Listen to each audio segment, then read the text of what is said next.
Assalamualaikum warahmatullahi wabarakatuh. Alhamdulillah bi ni'matihi tatimmus sholihat. Wassalatu wassalamu ala khairil makhluqat Sayyidina Muhammadin wa ala alihi wa sahbihi sadat. Amma ba'du. Beda amal dan pahala. Amal itu adalah perbuatan. Hasil daripada perbuatan itu adalah pahala. Jadi ungkapan hadis Rasulullah sallallahu alaihi wasallam, "Idza mata ibnu Adam in qata'a amaluhu." Kalau mati anak cucunya Adam, putuslah amalnya. Yang putus itu amal, bukan pahala. Amal itu bukan bahasa Bugis, bukan bahasa Makassar.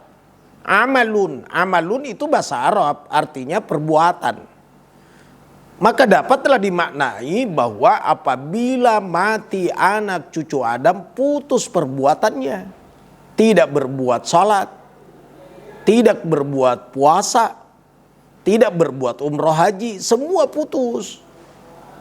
Jadi yang putus perbuatan, amal, perbuatan. Tapi pahala tidak putus. Contoh, kalau bapak ibu kerja kantoran, itu namanya beramal di kantor, berbuat, bekerja di kantor, beramal. Begitu pensiun, putus amalnya. Tapi gaji pensiun masih dapat. Nagapain jirat Cina. Hadiah lebaran, THR juga dapat. Itu namanya pahala. Jadi putus amalnya di kantor, tapi masih terkadang mendapatkan dia lebaran, dia dapat hadiah atau apalah dari kantor. Itu namanya pahala. Jadi lain amal, lain pahala. Dan terkadang orang sudah meninggal, masih dapat pahala. Karena anaknya berbuat baik, anaknya bersedekah, dia niatkan pahala untuk orang tuanya. Anaknya bawa kue buka puasa di masjid. Dia niatkan, ya Allah, pahala buka puasa ini untuk orang tua saya almarhum Anu bin Anu. Pahalanya untuknya ya Allah. Dan jangan saya dihalangi atas pahala tersebut. Ampunkan dosanya orang tuaku, ampunkan juga dosaku. Gitu. Jadi anaknya yang beramal, pahalanya diniatkan untuk orang tuanya. Sampai termasuk menghajikan orang tua.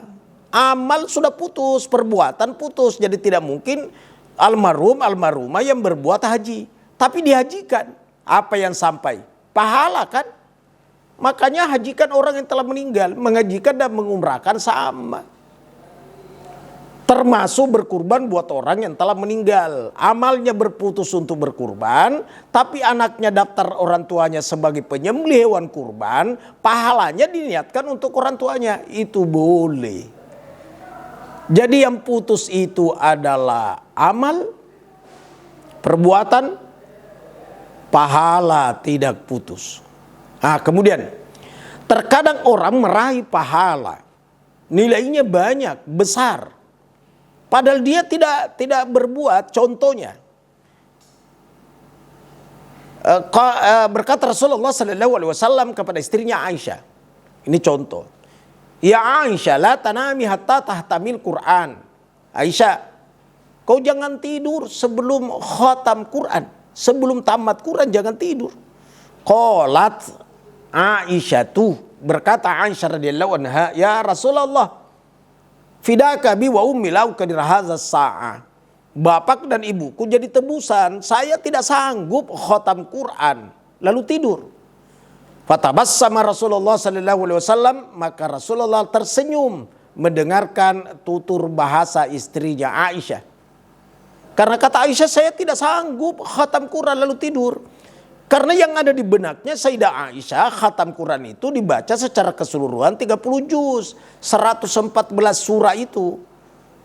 Padahal yang dimaksud Rasul, ya Aisyah, idza qara'ti qul huwallahu ahad thalatha marratin faka'annaki qara'al qur'ana ajma'a. Apabila engkau membaca qul huwallahu ahad 3 kali ya Aisyah, maka engkau seperti membaca Al-Quran secara keseluruhan. Kau dapat pahala secara keseluruhan. Jadi pahala dia dapat khatam Quran secara keseluruhan. Padahal yang diperbuat itu hanya baca qul huwallahu ahad 3 kali. Gitu. Jadi dia meraih pahala sebanyak mungkin padahal perbuatannya amat sedikit. Tuh. Jadi terkadang diraih pahala itu lain dilakukan. Dia melakukan qul huwallahu ahad baca aja 3 kali. Tapi pahalanya khatam Quran. Contoh lain lagi. Salat di Masjid Quba. Man tatahhara fi baitihi. Siapa orang yang bersuci di rumahnya. Maksudnya berwudu di rumahnya.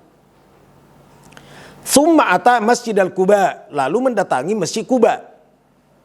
Masjid Quba yang ada di Madinah. Bukan Masjid Quba yang ada di pantai Losari. Bukan Masjid Quba yang ada di kampungnya Bapak Ibu.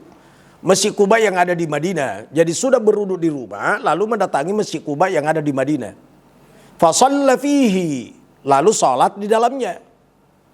Sholat apa? Yang penting sholat. Apakah tahiyatul masjid, salat sunnah duha, salat apapun dilakukan tapi ada wudu, lalu meninggalkan tempatnya, meninggalkan hotelnya, meninggalkan rumahnya, lalu mendatangi Masjid Quba dan sholat di dalam, maka nilai sholatnya itu adalah umroh. Jadi jelas dalam hadis.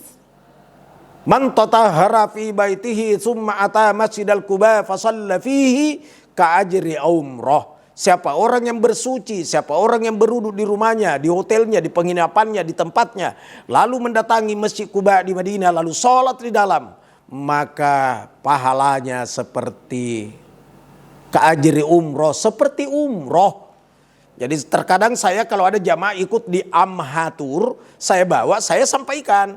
Mending ada di Madinah ini, sering-seringlah mendatangi Masjid Quba, berwudu di hotel lalu pergi di Quba, sholat di dalam. Maka pahalanya itu umroh. Jadi lain perbuatannya, pahalanya juga diberikan oleh Allah dalam bentuk lain. Dia salat tapi pahalanya umroh. Allahu a'lam bishawab, wallahu muwaffiq ila aqwamit thariq. Wassalamualaikum warahmatullahi wabarakatuh.